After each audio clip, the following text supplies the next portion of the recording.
नमस्कार दोस्तों, हाजिर हूँ मैं आज की बड़ी खबरें लेकर।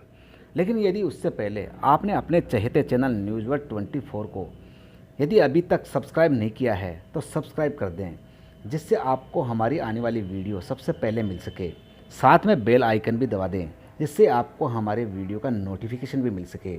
साथ ही दोस्तों, वीडियो को अंत तक ज़रूर देखें, पता नहीं कौन सी बड़ी खबर आपके काम की हो। तो चलते हैं दोस्तों, बिना समय गंवाए देश व प्रदेश की मुख्य बड़ी खबरों की तरफ। राजस्थान में शहीदों के परिवारों के पैकेज में बढ़ोतरी, अब मिलेंगे 50-50 लाख रुपए। पुलवामा आतंकी हमले में शहीद हुए सीआरपीएफ के जवानों के परिजनों को राजस्थान सरकार 50-50 लाख रुपए नकद देगी। शुक्रवार देर रात सीएम अशोक गहलोत ने शहीदों के परिजनों के पैकेज में बढ़ोतरी की घोषणा की। गहलोत ने इसके साथ ही शहीदों के परिजनों के लिए कई अन्य घोषणाएं की। गहलोत ने कहा कि युद्ध या अन्य ऑपरेशनों में शहीदों के परिजनों को देय सहायता राशि को बढ़ा दिया गया है। शहीद के परिवार को अब 50-50 लाख रुपए नगद या 25 लाख रुपए नगद के साथ आईजीएनपी क्षेत्र में 25 बीघा जमीन या 25 लाख नगद के साथ हाउसिंग बोर्ड का एमआईजी मकान लेने का विकल्प रखा गया है। पीएम मोदी की चेतावनी, पुलवामा के गुनाहगार कहीं भी छिप जाएं, उन्हें सजा जरूर दी जाएगी। प्रधानमंत्री नरेंद्र मोदी ने शनिवार को महाराष्ट्र के यवतमाल में कहा कि पुलवामा में शहीद हुए 40 सीआरपीएफ जवानों की शहादत बेकार नहीं जाएगी। उन्होंने कहा कि सुरक्षा बलों को पूरी छूट दे दी गई है ताकि वे आतंकवादियों को सजा दे सके। उन्होंने यवतमाल में सड़क से जुड़े करीब 500 करोड़ रुपए के प्रोजेक्ट्स का शिलान्यास भी किया। पीएम मोदी ने कहा कि इन शहीदों का बलिदान व्यर्थ नहीं जाएगा। आतंकी संगठनों ने, आतंक के सरपरस्तों ने जो गुनाह किया है, वह चाहे जितना छिपने की कोशिश करे, उन्हें सजा जरूर दी जाएगी। सैनिकों में और विशेषकर सीआरपीएफ में जो गुस्सा है, वह देश भी समझ रहा है।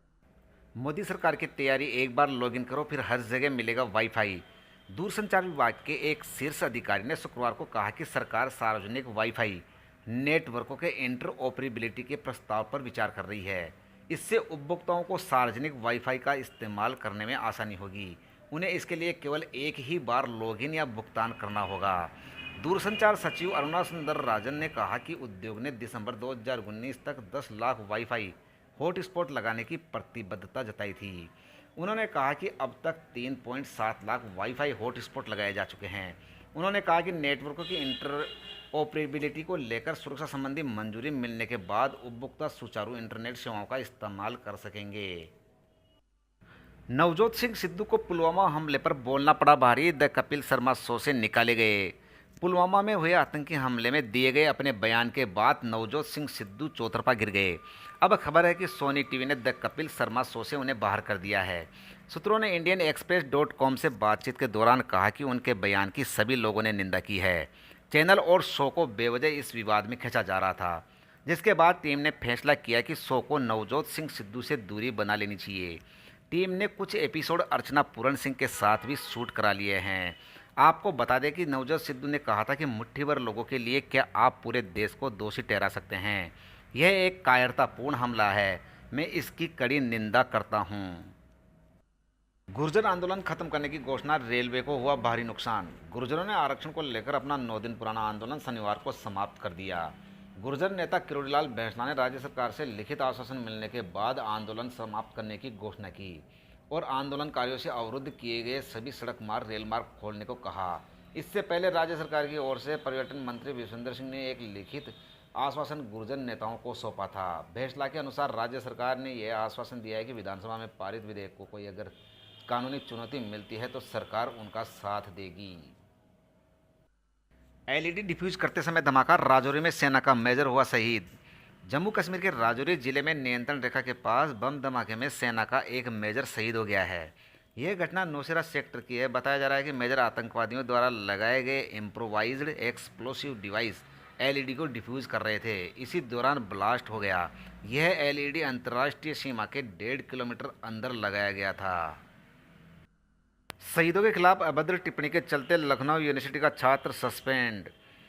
एक तरफ जहां पूरे देश में पुलवामा हमले को लेकर गुस्सा, वहीं दूसरी तरफ ऐसे लोग भी हैं जो देश का माहौल ख़राब करने की कोशिश में जुटे हैं। कुछ ऐसा ही मामला लखनऊ का है, जहां आपत्तिजनक टिप्पणी के चलते यूनिवर्सिटी के एक छात्र को सस्पेंड कर दिया गया। छात्र पर आरोप है कि उसने सोशल मीडिया पर देश के लिए शहीद होने वाले जवानों के खिलाफ टिप्पणी की थी। आरोपी छात्र के खिलाफ हुसैनगंज थाने में तहरीर दी गई है। पुलिस का कहना है कि मामले की जांच के बाद केस दर्ज किया जाएगा। एसएससी ने निकाली जूनियर इंजीनियर्स पदों पर भर्ती। उम्मीदवारों को ऑनलाइन शुल्क भुगतान और ऑफलाइन चालान जमा कराने के लिए 27 फरवरी 2019 तक का समय दिया गया है। जेई 2019 की भर्ती परीक्षा अब सितंबर माह से शुरू होगी। कर्मचारी चयन आयोग ने जूनियर इंजीनियर्स और अन्य पदों पर कुल 1627 भर्तियां निकाली है। इनमें जूनियर इंजीनियर्स में सिविल, मैकेनिक, इलेक्ट्रिकल और क्वांट सर्वे और अनुबंध के 1313 पदों और अन्य 314 पद शामिल हैं। जो लोग एसएससी जेई के लिए तैयारी कर रहे हैं उनके लिए ये सुनहरा मौका है। आवेदन प्रक्रिया की आखिरी तारीख 25 फरवरी 2019 है। आपको हमारा ये वीडियो कैसा लगा यह कमेंट में ज़रूर लिखें। साथ ही हमारा वीडियो अच्छा लगा हो तो आप इसको लाइक और शेयर करना ना भूलें।